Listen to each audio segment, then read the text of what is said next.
Hello, welcome one and all once again to another week of the A2theK Wrestling Show. As always, I'm Carl. Joining me as always, it is Anthony. I don't know which way he is on the screen. Is he up? Is he down? Left or right? You think I'd know by now. I'm over here. Well, I mean, if you listen anyway, who gives a fuck? But Anthony, Who gives a fuck? we are back and we've just had a pretty fun evening, haven't we? Yeah.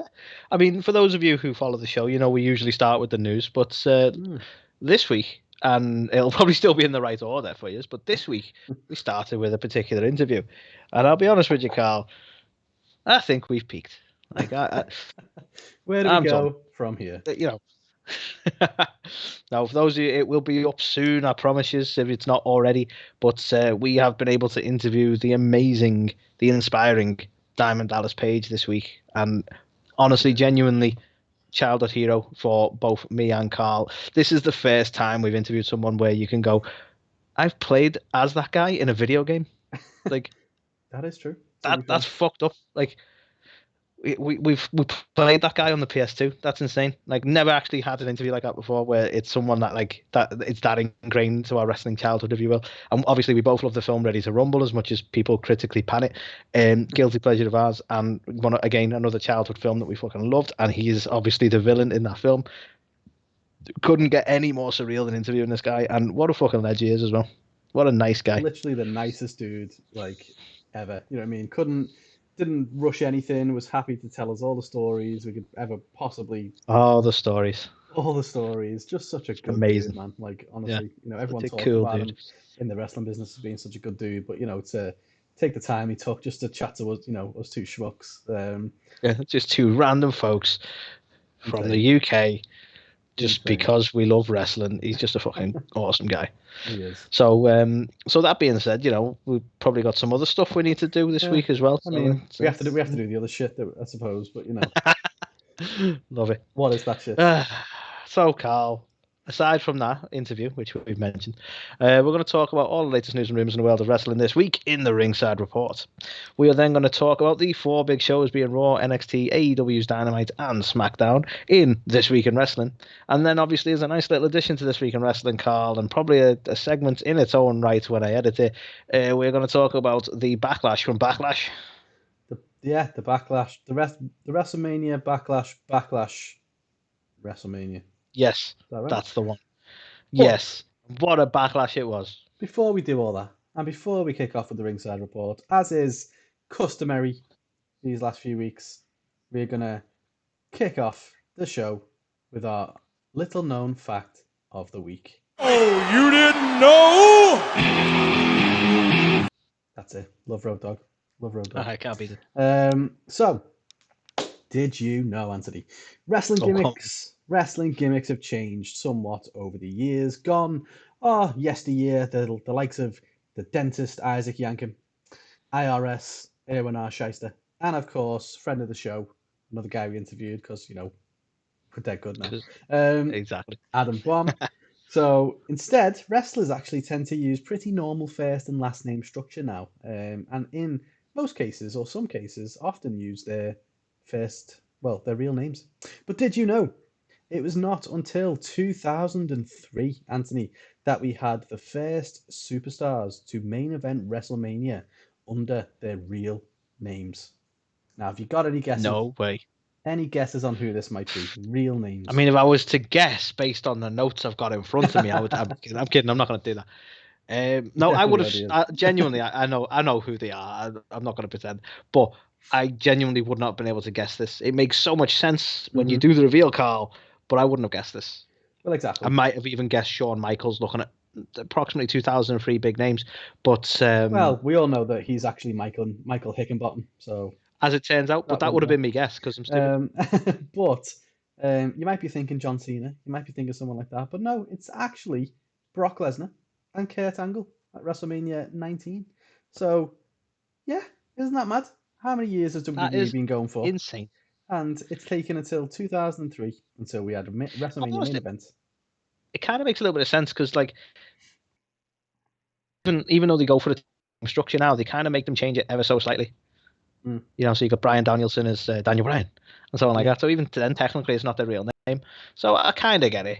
you know, Well, that's it. old Joe Anoa'i doesn't wrestle under his name, does he? You know what I'm saying? Well, yeah, I think Feels like a real name, but it's not. More and more people realize that if they wrestle under the real name, they won't own the real name anymore. So that's probably the reason why. But yeah, John anyway, Cena made that clear. He certainly did. But yeah, that was it, and that was this week. John Cena's middle name now being WWE. Yeah, John WWE Cena. And that was this week's Oh You Didn't Know. Oh, you didn't know? Love it. Awesome. So yeah, do you want to give us the headlines this week, Anthony? Yeah, all right. Love the enthusiasm. Just oozing with it, mate. Right. The headlines for this week, Carl. And there are some doozies in this week, actually. We have potentially Zelina Vega returning to WWE. What? Only fans will know. Making me twitch. Sonjay Deville. Sorry, I make jokes and I'm moving to a more serious one. Sonjay Deville's stalker has been found incompetent to stand trial. Yeah. We have Chris Jericho suffering legitimate injury at Blood and Guts. We have the Velveteen Dream being seen backstage at Raw. What could that mean? Means he's probably got friends who are backstage at Raw. We've got Cody Rhodes abandoning the fight for the American Dream trademark, which is actually quite surprising when we talk about it. But, you know, it's I didn't think he'd ever give that up. We have CM Punk taking a shot at Vince McMahon in response to a Charlotte Flair tweet. We have Bray Wyatt's WWE absence being potentially due to mental health issues, and we'll talk about that some more. Mm-hmm. We have Ricochet upsetting fans over the Io Shirai tweet, which you haven't been made aware of it. We're going to make you aware of it. You can be mad too. We have WWE making some new sets potentially for SmackDown and Raw. We have WWE Superstar, why am I listing more than one? AEW Superstar suffering serious injury at WrestleMania Backlash. Which one could it be? We'll tell you at WrestleMania Backlash review. And lastly, Carl, we have AEW announcing a second weekly show. Breaking news. And a network change. Yeah. So. Yeah. First one then, Carl. First one. Zelina Vega. So, as you may remember, she was released by the WWE back in November 2020. November. Not like last year's. Yeah, the November. November. Yeah, anyway, said that way too many times now. But yeah, so she got sacked in November last year because basically she had an OnlyFans, she had a Twitch, multiple third-party platforms, and they weren't a fan. And obviously she also talked around things about unionizing and stuff like that, which, yeah. But Fightful Select have said that Zelina Vega was at the WWE Performance Center on the 13th of May. So based on when we're recording this show, about a week ago, something like that. And obviously, Uncle Dave, Mr. Meltzer, has confirmed the story is accurate. So that probably leads you to believe that it might be true. Who knows? Otherwise, just seems to be just a refer. Is that true, Dave? And yeah, sure. I'm pretty sure I read it. Dave confirms. And it's now on the Observer. So yeah, it's true. My sources tell me. Terrible impression, but yeah, you get the point. I'll be honest, I've never heard the man speak. I'm well aware of the you were lucky the information that comes out. So I don't know how your impression. That could be accurately him. I don't know. Yeah, I don't know. What do you make of this? Do you think it's true? Obviously, not Andrade, the other fella, Aleister Black. It begins with an A. Aleister Black, husband, one of them, still on the roster today, seemingly reading stories and stuff. So it would make sense if she did come back, obviously, so she could be with her husband on the road. But yeah, I don't know. I was surprised that she didn't go anywhere else during this time. So I guess I don't think she's coming back. What? Well, look, at the end of the day, it was a business thing, wasn't it? Like, I'm not sure there's any ill will.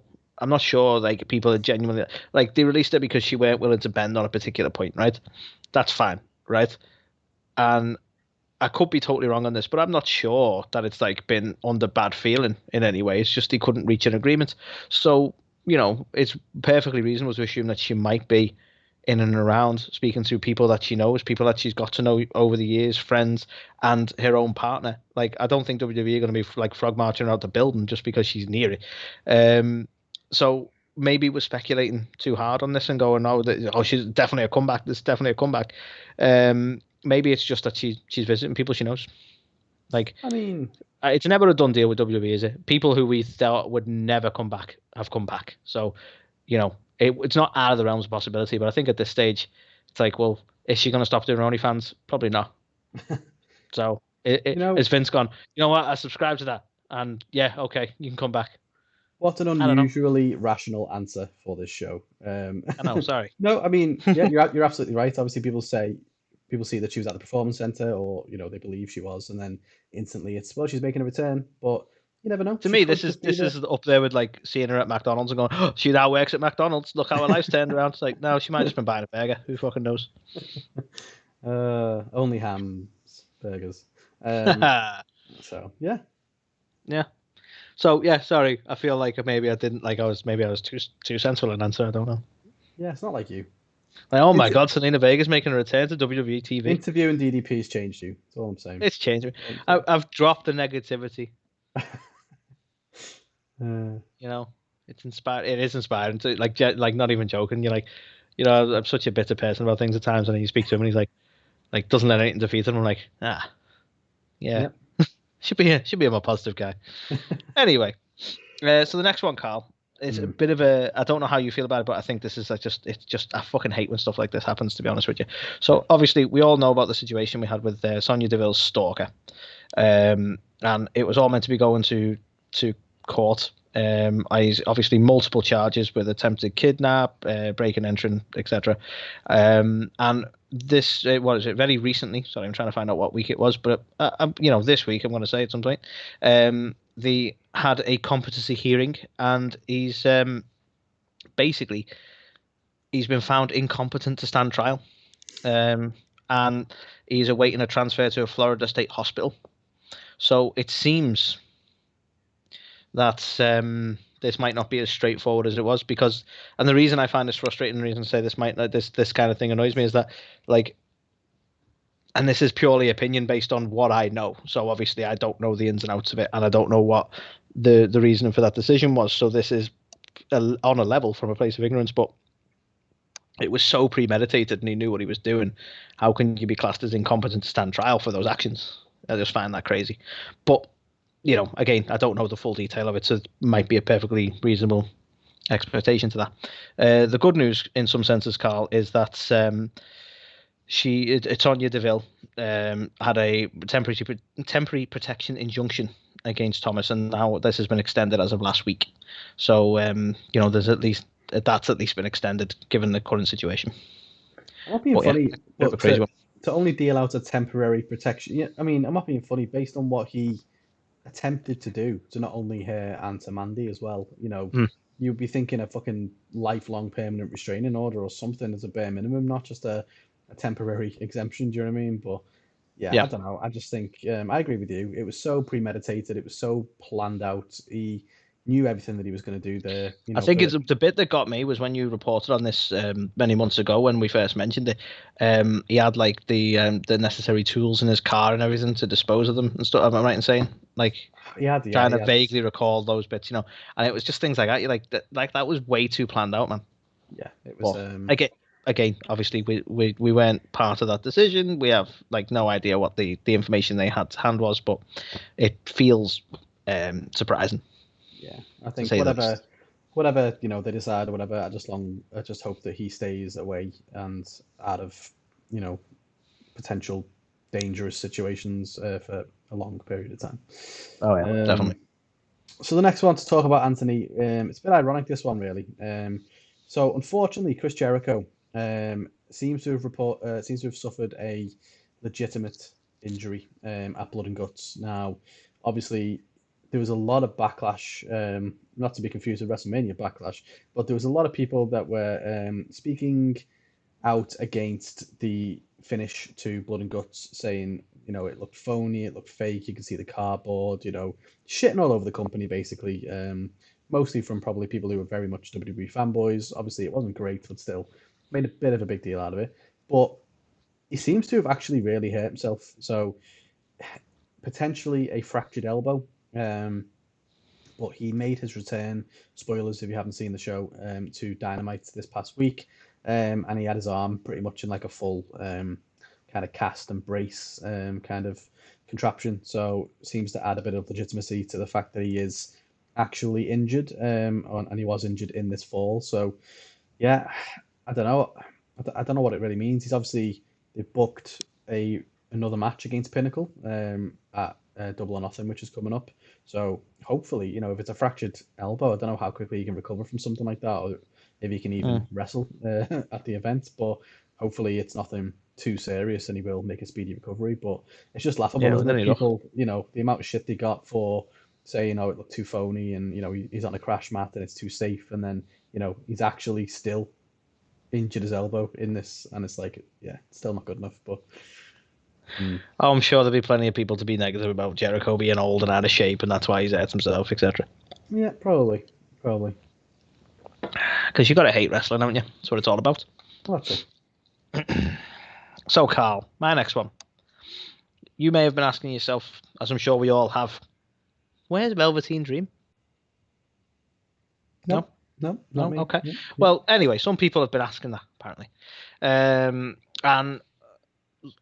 as it turns out, so a rumor has it, last week's Raw, we saw, well, we didn't see, the audience, but Velveteen Dream was reportedly backstage. Now, there's actually no confirmation or word as to why he was backstage, but with an update from the Wrestling Observer, was that he's also been back at the Performance Center that same week. And there's a lot of heavy speculation. It's like, are we going to see him? He's been away for some time. I think the last time we saw him was, I want to say sometime last year, against Adam Cole, I believe it was. But obviously, a lot of people are keen and thinking now, are we going to see him on Raw? He's going to make the jump to the main roster now. And this isn't any negative. I know there's been a lot of rumors and speculation about, certain things, and there's no sort of word on whether there's any truth to those rumors.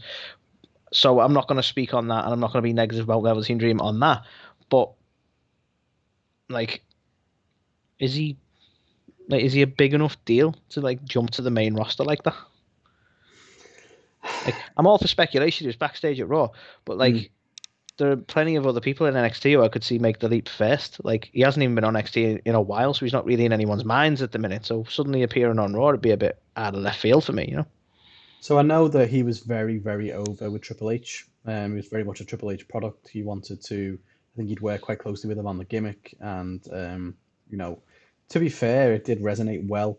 Before a lot of the stuff came out, again, no idea if it's true or not, but before the accusations came out about Dream, a lot of the wrestling community really digged his gimmick as well and were really behind him. But obviously, since the stuff came out, that hasn't really been the case. So yeah, it seems like they sort of pulled him back a fair bit, didn't he? Yeah, and I think if you remember, he was around, but when all this stuff was happening, there was just no comment on it, was there? They just kind of almost swept it under the rug, if it did happen, or which we don't know, or they just refused to comment because it was so there was no evidence there or whatever. But yeah, he just kind of faded into obscurity. But he was tipped to be called up to the main roster several times during that time, and it seems like every time that he was about to make that transition, something kind of happened and got in the way. So I think the intention was always to bring him up. Maybe now that he's been out of sight, out of mind for quite a while, they just want to pull the plug with it and no, not pull the plug, but actually make it happen.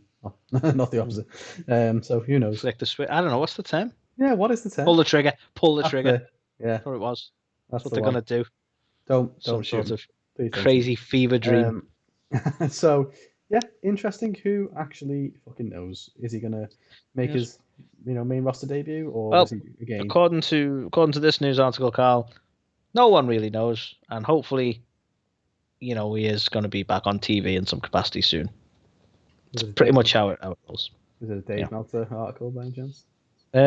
Which was it? Let's have a look. It was the Wrestling Inc. No disrespect to the Wrestling Inc. It's one of those rumors where there's not a lot of other information you can garner from it. Yeah. But from one dream to another, Carl, do you want to go on to the next one for us? Fucking transition, that man. Oh my god. I've fucking been planning that for hours. Top form.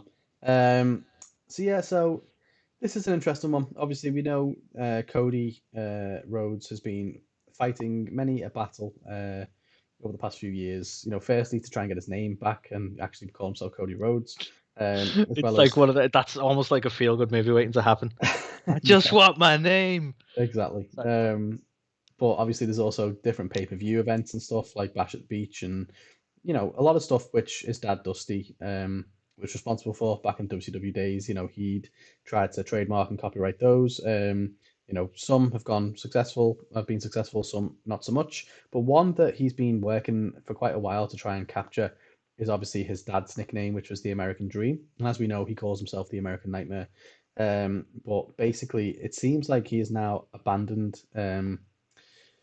his kind of quest to capture the American Dream moniker. And basically, he didn't provide any or sufficient enough documentation with the kind of patent trademark office, and so it was just denied. However, you think that might stop the man? No, no, no.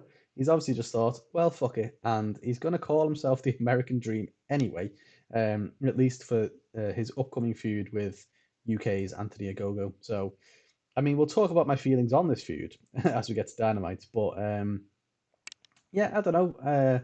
After fighting so long and still not having the trademark to just go, fuck it, I'm going to call myself the American Dream anyway.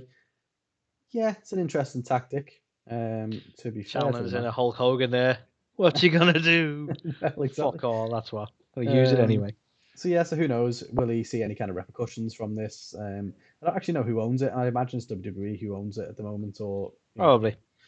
They own everything. You hear about a fight over a name, you assume it's WWE. Well, exactly. So yeah, so interesting the fact that he's abandoned his fight for the trademark, but it's just gonna decide to use it anyway. So interesting stuff. If we'd have known you could have done that, it wouldn't have been worth all that fighting. Anywho, so Carl. Recently, it's actually last week now, timings and all that, we had a tweet from Charlotte Flair, that is, for those who are not sure which Charlotte we talk about regularly on this show. Now, it was a picture of herself on commentary, headset on, microphone, all that bollocks. And she put a line on there saying, caption this. So who should caption this? Well, it was one CM Punk who saw the opportunity to take a jab at his old boss, as it turns out, and his caption read, God damn it, pal, watch the monitors and stop saying wrestling, pal. That's not a very good Vince McMahon impression, but you get me point. So a lot of people are like, oh, he's taking shots again. It's like, yeah, it's kind of what he does now. We've not yet, as I believe, had a response from Charlotte, who's probably thought better of responding to that. But what do you make of this one, Carl? Do you think it truly was a big old jab at Vince? I don't think you can deny it, really. But Absolutely, it was. And you know what? I've been critical at times of Punk, but this is just fucking brilliant. From the stories we know of anyone who works commentary and having Vince McMahon just screaming down your ear of what to say and what not to do and everything. It's just so funny, isn't it? We've heard of Vince not wanting to call them, title belts and things like that, and call them championships, and not even necessarily wanting to talk too much about the action that's in the ring, but just talk about other shit. do you know what? Like, I never really think about it much until you see stuff like this. But it's like, it must be such a horribly confusing place to work when you've been there for years as well. Like, no, we don't say wrestler, we say superstar. No, not title. It's you're like, oh, for fuck's sake, is it still a ring? The amount of shit Michael Cole gets, really, that guy, like, fucking hell, he must be like demented, mustn't he? Because he's been on commentary for how many years now, just with Vince in his ear, just telling him, basically, just ruining him on a daily basis. So. Yeah, I don't know. I thought it was pretty. When he retires and no longer has Vince in his ear and doesn't know what to do with his life. Yeah, that's a very good point. How will he ever get by? He's never thought. Where's the criticism? He's never thought for himself or done anything for himself in like the last 20 years. So, yeah. It's like, Vince, I'm just at Subway. I don't know what to get. Stop talking about sandwiches, pal. Yeah, I don't know. I thought it was pretty funny, personally. Yeah, I mean, it's one of them, isn't it? Like, I think I'd like to see Punk actually do so, either come back or don't. You know what I mean? But he likes to throw shots out there, so why not? Fuck it, it's fun. Why the fuck not? Yeah. So unfortunately, I've got to bring the mood down again a little bit. So as we know, and we've been pretty critical of this as well as it's kind of unfolded. Yeah, I actually feel a little bit bad now. Yeah. So the Fiend, so Bray Wyatt, he's been used very sparingly, if you want to believe he was even used at all, which is a whole different topic. But we haven't really seen him much for a while, and we didn't really know why. Obviously, we had the Inferno match with him and Randy, and he kind of disappeared. And then there was all this kind of stuff around WrestleMania, but then was it actually him? Was it someone else? And then we haven't really seen him since. And a lot of us couldn't really comprehend the reason behind this, but something's come out where maybe the reason why is due to mental health problems that Bray is suffering behind the scenes. So obviously, as we know, Brody Lee passed away at the end of last year, and obviously him and Bray were very close. Obviously, having been in the Wyatt family, and just brothers on the road, and apparently that's hit him pretty hard. That his close friends would say, and it's unsurprising really, considering how close they were. But he basically apparently wanted to take some time off after that, so he still worked for a bit, and then he's taking the time off. And apparently, when he came back, he immediately got some heat from Vince McMahon, and so he basically said, "Well, do you know what? I don't even want to be back then." And so that's the reason why we haven't seen him again. I think reportedly at the time during WrestleMania, the finish to the Orton and Bray match was changed on the fly. So I do believe Bray was meant to win it when he did come back. So we obviously thought it was a very screwy finish, and we weren't happy with it. See, this makes so much sense, and I do feel bad for feeling like pissed off with it, because we're looking purely at the product and not considering that.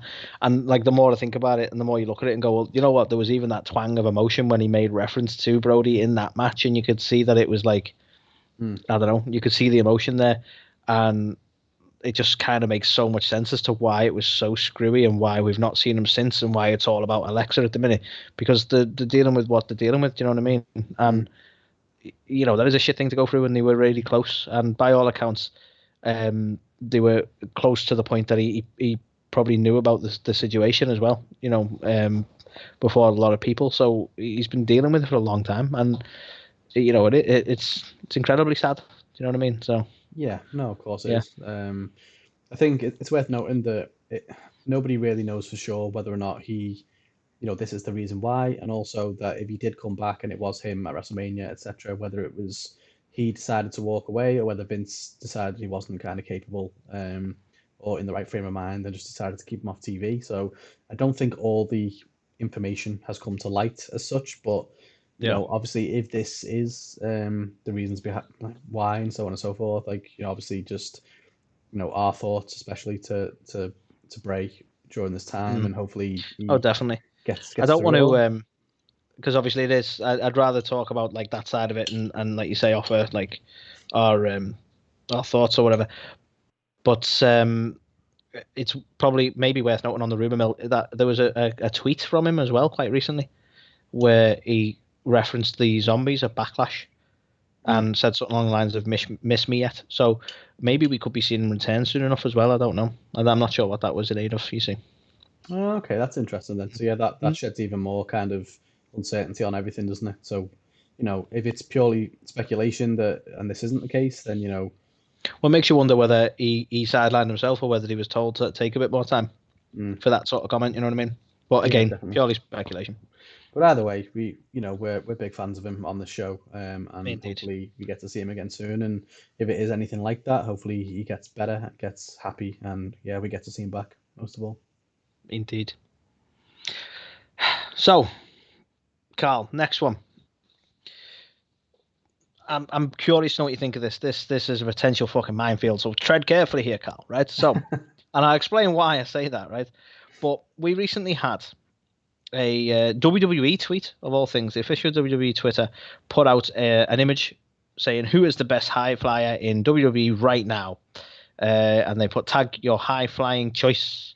And obviously we saw AJ Styles, Io Shirai, someone's legs, whoever that one is, and Ricochet. Apologies. Hang on. Rey Mysterio and Ricochet. Right? Someone's legs. Sorry. And Ricochet obviously thought, you know what? This deserves a reply from me. So Ricochet responded to this tweet saying, there's literally no one who can do what I do and how I do it, but I'll let y'all discuss. Nice and cocky. And he is legitimately, a really good high. Not that we get to see much of that, we just usually get to see him get battered everywhere, but whatever. He does some impressive stuff in the ring. So in response to his tweet, some fans took exception, and they cited Io Shirai being an amazing high flyer. Mm-hmm. And then Ricochet, I imagine somewhat regrettably now, responded saying, I'm not saying she's not amazing. She 100% is. But I can do everything she can, probably even better. She can't do what I'm capable of, maybe not even half. So, quite cocky, and took a bit more heat, and then decided to delete the tweet. So maybe regretted it. Now, the reason I'm saying this might be a fucking minefield, Carl, is for me, there was potential here for, like, this makes a bit of sense, show that you think you're the best. You've got to have that kind of bravado in this industry. But there's some factors to it going, well, he's a face at the minute and he's coming across kind of heelish. He's also targeting somebody who he can never end up in a feud with. Like, this would work if he was going, she can't do what I can do, so that she can then prove that and they lead to a match. But they're not gonna have an intergender match. It's just not likely. They're not on the same brand. WWE are very squeamish about these things. So it didn't even have an aim in that sense. So it just seemed like a bit of an unfair attack, I suppose. But what I want to ask you, firstly, is your thoughts. But I also want to ask you is, do you think this would have caught the same heat had he have gone after Rey Mysterio, for instance? Do you think it would have come across more bravado if it hadn't have been Io? Honestly, no. Okay. I only ask because obviously not only is she a female wrestler, and obviously WWE historically have not been great with female wrestlers, and they are trying to do better by that. She's also an NXT, which, as much as people like to class it as a separate brand, is still a developmental brand. So he's on the main roster attacking someone who is on the sort of lower tier brand as well. So I don't know, like, if he'd have been going after like Rey Mysterio now, it might not have come across as bad. Do you know what I mean? Because of the sort of the level it's pitched at. They're both on the same. No, they're not on the same show. Are they on the same show? Ray's on SmackDown now, but again, closer. So I don't know. Firstly, I think, what the fuck was he thinking in the first place? I don't know. There's no apparently.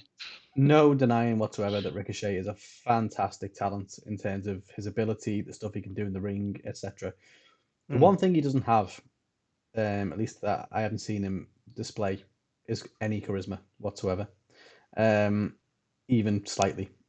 So I don't know whether this is his attempt at trying to do something like that, and he just obviously is not very good at it, and so it just backfired, or what. But yeah, it seems very random. I don't think maybe he's getting more heat for the fact it's Io. I still feel like he would have got heat regardless if it was him going after Ray or someone else, because effectively anyone on that list, as good as Ricochet is, he hasn't done enough to earn people's respect in that way. I saw something on Reddit, I think it was, where someone basically was completely lambasting Ricochet, saying, I'm not being funny, but okay, you're cool in the ring, but so is Io, and she can cut a better promo than you, and she, speaks Japanese. Yeah. So as far as all-round wrestlers go, well, he's got the athleticism. Yeah. Exactly. So I think, I don't know. It's a weird one. I'm disappointed by his run in WWE, because obviously, back in the day, he used to wrestle under a mask and he didn't really have to speak that much. He did. I can't remember what he was now. What his name was, his other gimmick. I was thinking like Black Tiger or something. That I'm sure that's like Eddie Guerrero. So yeah, I can't really remember, but no worries. A slight digression there on my part. I didn't realize, that's all. Yeah, I'm going to say Prince Puma. I could be wrong. I think it could be Prince Puma. But yeah, so he used to wrestle under a mask a while ago, and he didn't really have to do any of this kind of stuff then, and he could just do all his talking with his moveset and his ability. But since I don't know, he's been flat every single time he's been on the microphone and so on and so forth. And I believe he got a bit of flack on Twitter last year. People telling him to work on his promos and stuff, and I think he was like, I am. And he was actually quite open to the fact that he knew that he wasn't that good. Yeah, I don't know, for him to go after these people, in it, to your point, he's meant to be a face at the minute, and it just seemed really out of character and didn't really seem to have enough thought put into it, and didn't really have any follow through. So Yeah, well, it's like, Um, again, if it had been in some aim to push towards maybe, even if it wasn't something WWE were planning to try and push them into a direction for a feud, it makes sense. But he must know that they'd never go for that kind of feud. So there was no aim in that sense either. It just seems like you say, just like a random, like, well, yeah, she's good, but I'm the best kind of approach. Weird. Doesn't make any sense. Yeah. So this next one to talk about is actually potentially me putting the stories out of order. So I'll skip through this image and to the one that I'm actually going to talk about. Nice. And basically, I was like, why is the Miz flying at me? No. So the next one is apparently WWE are going to be making some changes to the sets of both Raw and SmackDown. Are we gonna get a big fist again? Excuse me. What you do Are in your own WWE time? gonna fist you? Every day, bro. Every day. But no, so it was reported by Andrew Zarian of the Mat Men podcast that WWE are working on some new sets for both Raw and SmackDown. Apparently, this is going to coincide with the returns of fans at events in the summer, but that still hasn't been confirmed. So, no real kind of details yet in terms of whether they're going to be completely different, have their own looks. Is it going to be a throwback? Is it going to be something brand new? Are they going to still incorporate elements of the Thunderdome, stuff like that? Nothing is really confirmed. All we know is that the plan, as of now, is that when the fans do come back, they're going to have almost a bit of a relaunch in terms of the set design to try and freshen up both Raw and SmackDown. But more screens, more LEDs, a bigger ramp. See, I don't know. I was sorely disappointed at Retro SmackDown, as we spoke about, because they couldn't even be fucking asked to put a fucking fist in there. You know what I mean? And it was like computer generated. And I am not a fan. And I've gone on record as saying this. I am not a fan of the Thunderdome. I am not a fan of these stupid 3D fucking things. I'm even on the fence with the 8K stuff. I'm not even gonna lie. Like, to be perfectly honest. So my most agreeable one is probably the 8K stuff. I don't think it causes a problem. Like, the animation feels cheesy as fuck. And to be honest, like, I didn't mind the Thunderdome as a concept to deal with the pandemic and try and keep things still visually interesting while we couldn't have the fans. They were trying to do something, I get that. But what annoys me with the sets before Thunderdome, during Thunderdome, and what these are probably going to be, is that they don't want to be unique anymore. They want to have something that they can use all around the board. So the last few times we've had new set designs, it's been the same screens, the same setup for both shows, so they can change the animation and save themselves a lot of money. It's one set, you build one set, happy days. And I think that takes some of the wonder out of it. Like, SmackDown having its own unique set to Raw was fucking awesome, and it should have been the case. And I get it from a business point of view and from money exercise, it makes sense to have the same one and just change the graphics and whatever. But I don't know, just misses something for me. To be honest, that's what worries me about this news article, is the fact that if it's planning to coincide with the return of fans and the return of traveling again, that makes me think that it's because they want something which is, generic, easy to put up and take down and move between place to place, from a logistical standpoint. So obviously it was probably a lot of hard work to put that big fucking fist up and the set for SmackDown on a weekly basis. So they tried to refine a lot of things and make them as similar as possible. Thing is, you don't need the fist, just something unique between the two shows. Like, they're in a position, like, you get it with smaller promotions, indie promotions, when it's basically a projector screen that they can walk in front of. Do you know what I mean? Because we're dealing with a lower budget. So the barricades are just your normal fencing. They've got one screen with a video on it. You get it because that's what they're working with. They've got to travel and they've not got the same foundation as WWE for that sort of thing. They've not got the same infrastructure. And then WWE have the ability and definitely have the money, and they're not even willing to give us like two different sets, even if they're still, from a bit like a logistical point of view, they're still relatively easy to set up and they're not big impractical fists punching through a screen kind of stuff. Even if they're still unique to one another, that works for me. I hate the fact that it's the same as the fucking belts, isn't it? Let's have one belt and just change the background colors. It's like, for fuck's sake, it's so inherently lazy, and I think for a company that's making more money than they ever fucking have, the amount of change, like, the amount of cutbacks and, you know, things that they try and do to just save a quick buck, as opposed, like, how amazing was it back in the day when every pay-per-view had a different set design and it felt, like, how cool was Backlash back in the day? You had the big fucking fish hook things and even swung sometimes, it was Yeah. amazing. I think other than like you still get like big sets at like WrestleMania and stuff, so we still get it occasionally. But when you look back, like, and people remember the Attitude Era for a lot of reasons, but like look back at the Attitude Era and you go, well, like, they were using licensed music and they were using unique sets all the time. They were doing everything they could to make each pay-per-view and each show stand out from each other. And now they've gone, well, we'll save money if we just have Def Rebel doing all the music, and we'll save money if we just have one set and use it on every show, and we'll save and it's like, for fuck's sake. I mean, the So reason now they we don't save get money any on Def pyro. Rebel, We don't.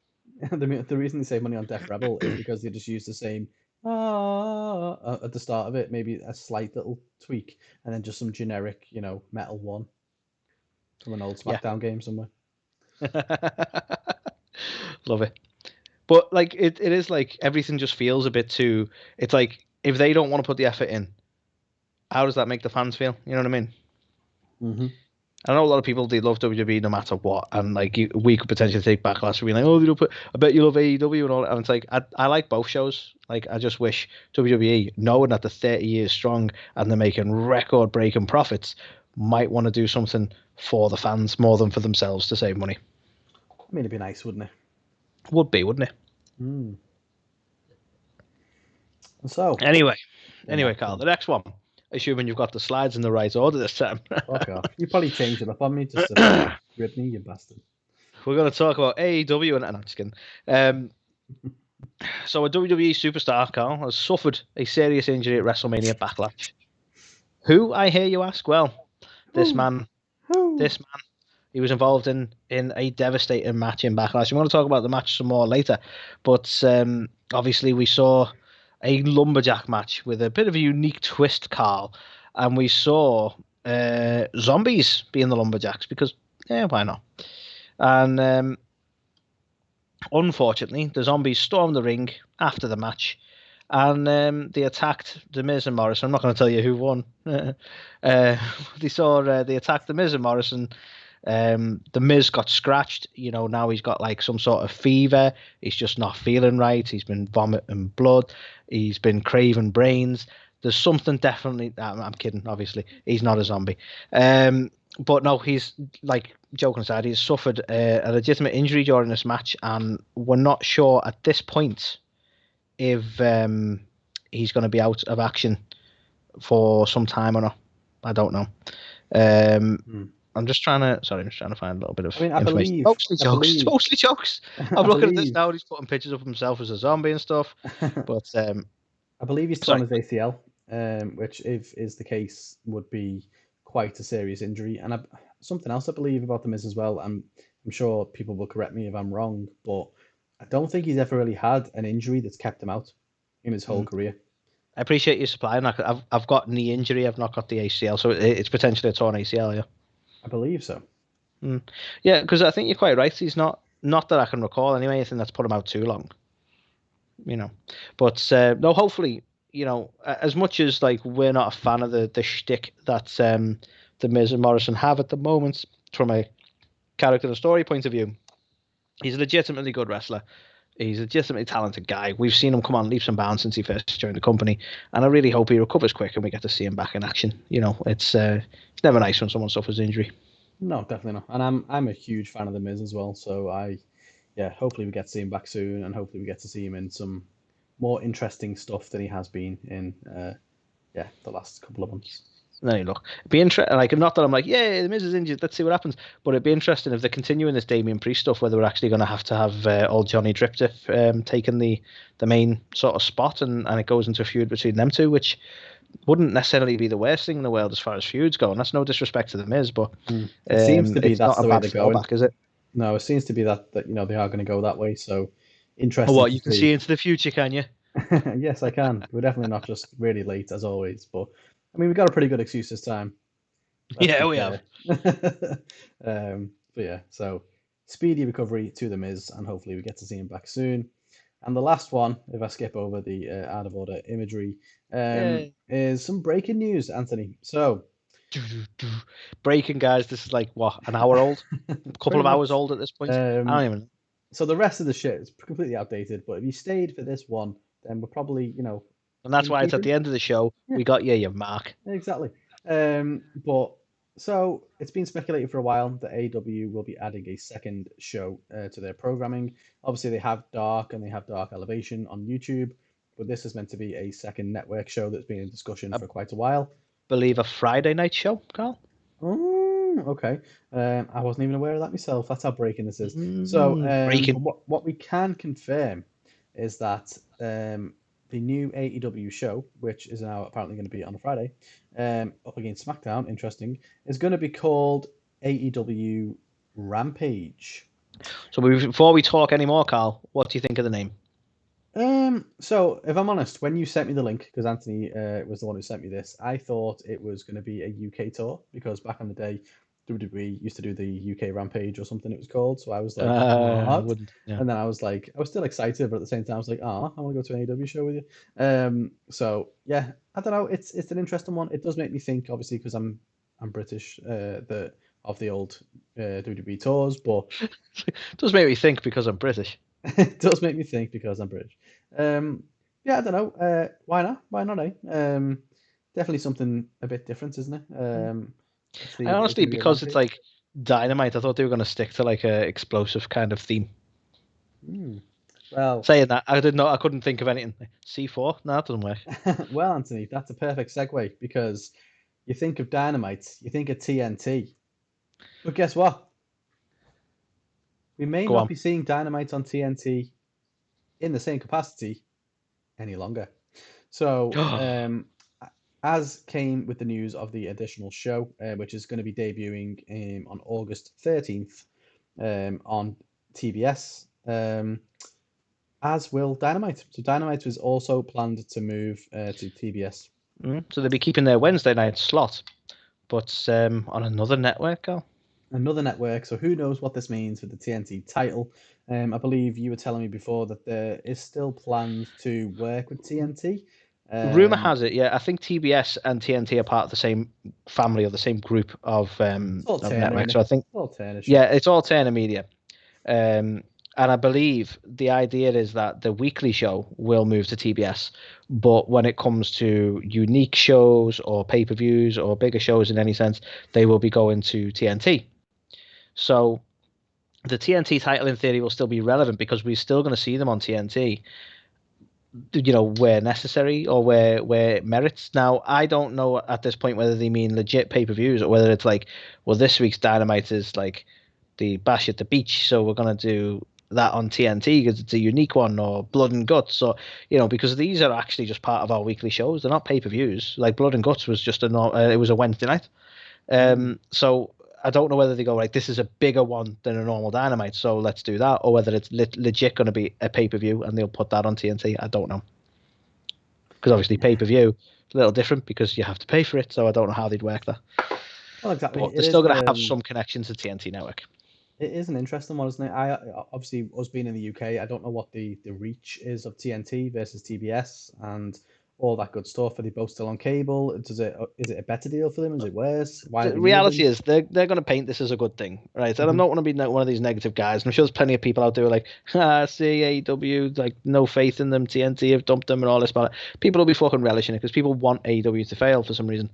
But for me, I think this is sort of some of the trouble with AEW, that like when NFL was bought by TNT, everyone was like, oh, that's AEW moving, because there's a logistical reason, because NFL is usually on a Wednesday night, and it was like, not NFL. Was it hockey? Was it the NFL? NHL? It was hockey. Apologies, I said that wrong twice now. NHL. Yeah, and a lot of people were saying that they were going to lose the Wednesday night slot then. I just expect them to be moved to a different day. And it was like, no, we're not going nowhere. We're doing record numbers for them, etc., etc. And lo and behold, they're staying with Wednesday night, definitely, yeah, but they're not on TNT. So I think some of it is like that. Like, maybe just like it, in some senses, it doesn't matter. Like, they've been moved for NHL, which is a big money thing for them. That's fine. But people are gonna sort of jump at the opportunity to be like, see, because they've been sort of almost braggadocious about how good they're doing for TNT, and it's like, right, off you pop, go to one of our sister companies now. I mean, So it's an just, interesting one, isn't it? Because obviously this is so fresh that we haven't had the chance to see what the reaction is really, to see whether people are reacting that way. Obviously it'd be a shame for, because obviously TNT is synonymous with wrestling, you know, Nitro and all that good stuff from back in the day. So it will be a shame to see them move away from TNT. But at the same that's the time, weird thing. I don't know why I'm bothered by it, but that's the weird thing that gets me. Like, look at how many things were just poetic. Like when our good friend Diamond Dallas Page, or Dally as we like to call him, I didn't ask him if I could do that, but fuck it, doing it. When he sort of made his return to the ring in 2020, it was on TNT, which was just so poetic for a man who was the people's champion, a 3-time world champion for WCW. Like, it just was so poetically. Imagine if it had been on TBS at that point. It'd still been amazing to see him back, but it just wouldn't have had the same sort of, do you know what? It's a really poetic interesting sort of thing point to it. because I think we saw the same with Sting, didn't we? We've seen it with quite a few people. It's like, who would have thought Sting back on TNT after all these years and that kind of thing? Maybe it's actually going to be a good thing for them. Maybe it'll Because they can't keep doing that. Yeah, so maybe it's Who'd gonna. have thought we'd see Scott Hall back? No. Well, exactly. So maybe they can finally free themselves of the old WCW shackles that Yeah, that's a good point. Actually, it's like the best way to not keep getting that connection or keep trying to make that connection is to just not be on TNT. Yeah. And also, again, we're not in the US, so let us know whether this statement is completely inaccurate. But I've seen a lot more stuff on TBS than I have TNT. Now, obviously, this is like sitcoms and the like that I know air on TBS over in the States. But who knows? Maybe it does have more reach. This is definitely not a thing, right? It's just a thought, right? It's nothing I've read, but given the nature of TBS as we know it in this country, Carl, like you say, sitcoms and that sort of thing, I kind of worry about what they're going to get away with? Are they going to be able to be the edgier product and more bloodier product that they are? Or are they going to be told to sort of rein it in a little bit because of the network they're on now? It's a fantastic shout. I guess it depends on the time slot and obviously the agreement that they have, but they have been afforded by being on TNT to have that more risky product, haven't they? So I think it would be a big step change for them as an alternative company to go to more kind of PG or like, PG-13 TV. What is it? TV-14, whatever the fuck it is over there. TV-14, yeah. Maybe if they drop down to that, then it could alienate some fans. But yeah, without obviously because it's so breaking, I haven't had the chance to look into it properly. I don't really know what it means yet, but exciting that they're able. What to does it all mean, Carl? Exciting that they're able to have a second network TV show. They've let's take it as the good thing it is. Certainly built up the roster for it, haven't they? But at the same time, it means another fucking show that we've got to fucking watch every fucking week. Now we have to talk about the big fucking five. The big fucking five. That doesn't fit nicely on a graphic, Anthony. What am I meant to do? Do you know what's even more confusing for us in the UK, guys? We have like ITV kind of putting Dynamite on, but not live. They put it on a Friday because fuck it, they can't be bothered. And then they drop doing like we don't even get the pay-per-views because ITV dropped their whole pay-per-view side of things. So now you have to go to a fucking website to get the pay-per-views. And then they're introducing a second show, and Lord knows where that's going to end up on our fucking TV. Yeah. Anyway, sorry, just wanted to know about that. I was still a bit bitter about that. Do you know what? It's a shame. Again, this is a massive tangent, but when I found out they had the deal with ITV, I was quietly hopeful because obviously we had the whole world of sports stuff from back in the day, and I thought it'd be great to be able to have a wrestling show on just network television that's available to pretty much everybody. I thought it would do great things, but yeah. I don't know. It's so amateur. The fact that you have to wait so long, it's edited. There's issues all the time. Sometimes it doesn't go up. I know there's got to be deals like down the line between ITV and them. ITV's interest in sports seemed to drop fairly quickly after signing this deal with AEW, which was weird because they were going to do a multitude of sports. They were going to have their own sports pay-per-view box office thing, and all that shit just went out the window awfully quick. And I think Dynamite suffered because of it. It wouldn't surprise me if ITV haven't. Sorry, this is a total digression from the news.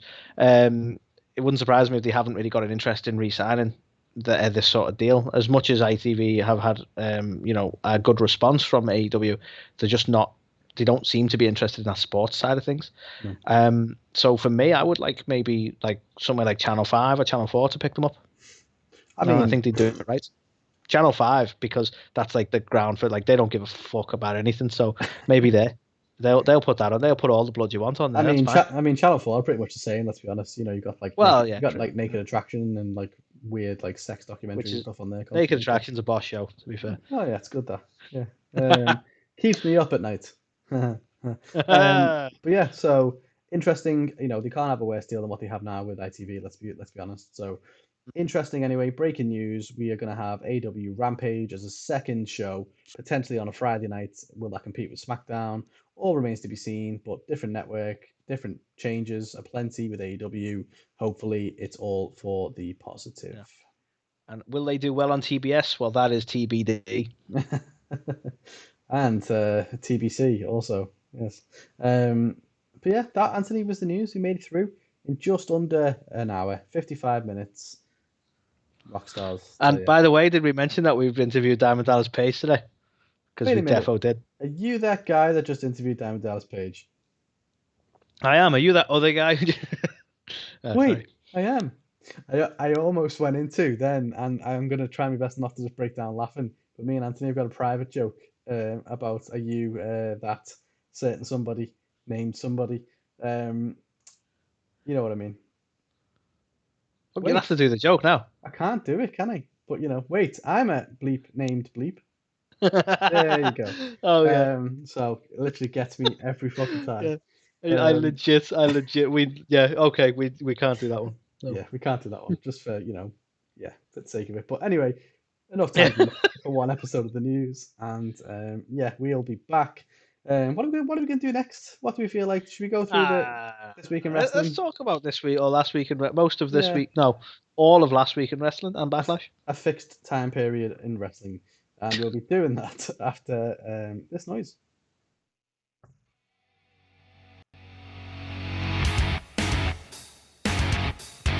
You're watching or listening to A to the K. The A2theK. A2theK. A2theK. A2theK. A2theK. These guys are awesome. Check it out. Check it out. Change your life. You'll be thanking me later.